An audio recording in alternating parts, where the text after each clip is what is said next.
प्यारे बच्चों, अब हम करेंगे कक्षा 8 की हिंदी कार्यपुस्तिका प्रखर का कार्यपत्रक 56 और 57। पढ़िए, गाइए, चर्चा कीजिए एवं दिए गए प्रश्नों के उत्तर लिखिए। मैली झोंपड़ियों के हैं ये मैले मैले बच्चे, उछलते कूदते खिल खिल हंसते हैं ये कितने अच्छे। मुझ जैसी इनकी दो आँखें, मुझ जैसे दो हाथ, नहीं पढ़ा करते पर क्यों ये कभी हमारे साथ, नहीं हमारे साथ कभी ये जाते हैं स्कूल, क्यों इनके कपड़ों पर मम्मी इतनी ज़्यादा धूल। ढाबों में बर्तन मलते हैं या बोझा ढोते हैं, हम स्कूल में होते हैं तब ये चुप चुप रोते हैं। ये भी भारत के बच्चे हैं, ये भारत की शान हैं। झोंपड़ियों के हैं तो क्या है, मन इन पर कुर्बान। क वाला हाव भाव के साथ गाओ, अपने दोस्त को सुनाओ। तो यह काम आप स्वयं करें। आगे है ख वाला, इस कविता में झोंपड़ी में रहने वाले बच्चों की बात की गई है।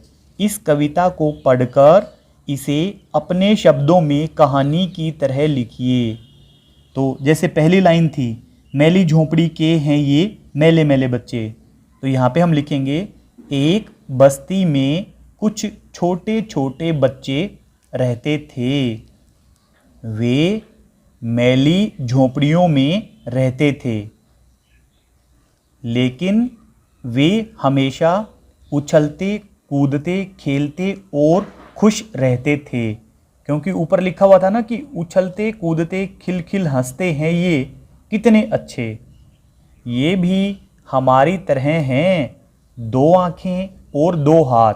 ऊपर कविता में लिखा हुआ था मुझ जैसी इनकी दो आँखें, मुझ जैसे दो हाथ। फिर है परंतु ये कभी स्कूल नहीं जाते। कविता में आगे लिखा हुआ था नहीं पढ़ा करते पर क्यों ये कभी हमारे साथ। इनके कपड़ों पर धूल जमी रहती है, ये बर्तन धोते हैं और भार उठाते हैं। ऊपर कविता में लिखा हुआ है क्यों इनके कपड़ों पर मम्मी इतनी ज़्यादा धूल, ढाबों में बर्तन मलते हैं या बोझा ढोते हैं। फिर है जब हम स्कूल में होते हैं तो ये मन ही मन रोते हैं। कविता में लिखा हुआ था हम स्कूल में होते हैं तब ये चुप चुप रोते हैं। ये भी देश के बच्चे हैं, देश की शान है। तो इसके लिए यहाँ पे कविता में वाक्य लिखा हुआ था ये भी भारत के बच्चे हैं, ये भारत की शान हैं। और लास्ट लाइन थी झोंपड़ियों के हैं तो क्या है, मन इन पर कुर्बान। तो हमने यहाँ पे लिखा है इन्होंने मेरे मन को जीत लिया है। आगे है कार्यपत्रक नंबर 57। कार्यपत्रक नंबर 57 में है कहानी को पढ़कर दिए गए प्रश्नों के उत्तर दीजिए। तो ये कहानी हमें पढ़ लेनी है, इसके बाद हम प्रश्नों के उत्तर देंगे।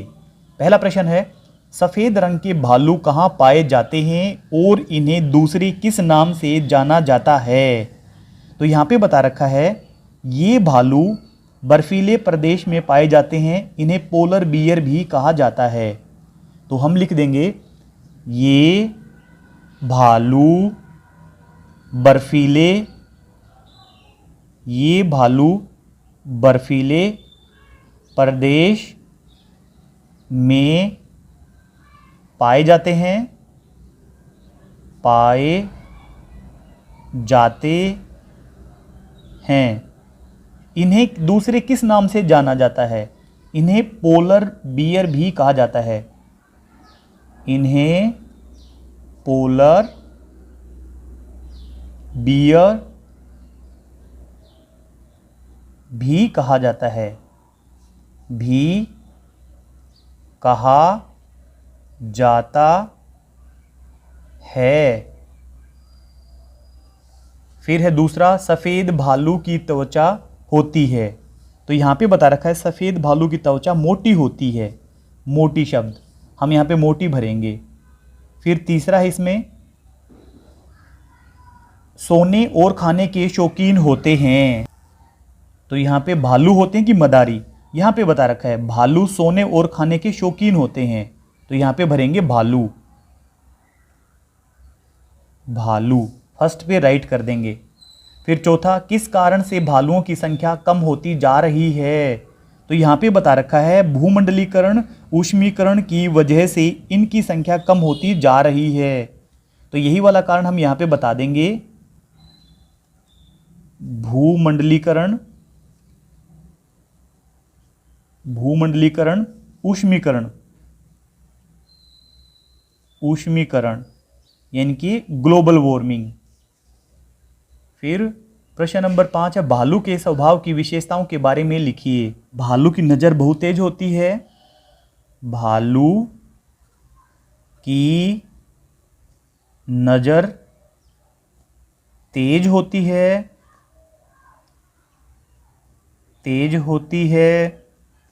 शिकार को यह दूर से ही देख लेता है। यह अपना शिकार दूर से देख लेता है।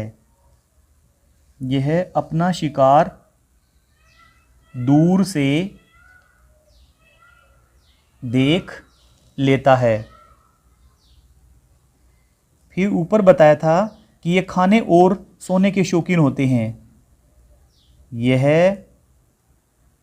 खाने और सोने के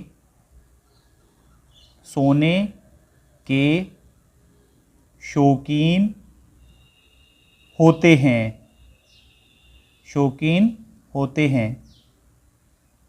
और सील मछली इनका प्रिय भोजन है। सील मछली, सील मछली इनका प्रिय भोजन है। इसका प्रिय भोजन है, प्रिय भोजन है। आगे है प्रश्न नंबर 6, आप ऊंट के बारे में इसी प्रकार से लिखिए। तो यहाँ पर हम ऊंट के बारे में लिख देते हैं या ऊंट की विशेषता बता देते हैं, जैसे हमने 5वें प्रश्न में बताया था। ऊंट रेगिस्तान का जहाज कहलाता है। रेगिस्तान का जहाज कहलाता है, कहलाता है। पानी पिए बिना यह बिना पानी पिए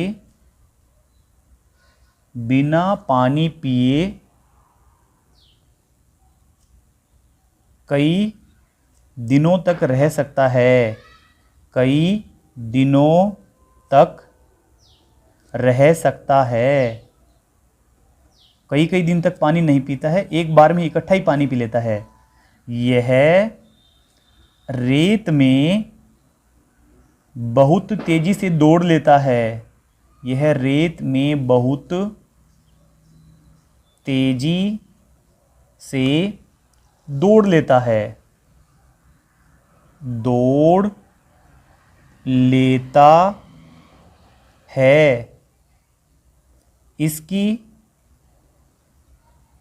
त्वचा मोटी होती है, इसकी त्वचा मोटी होती है।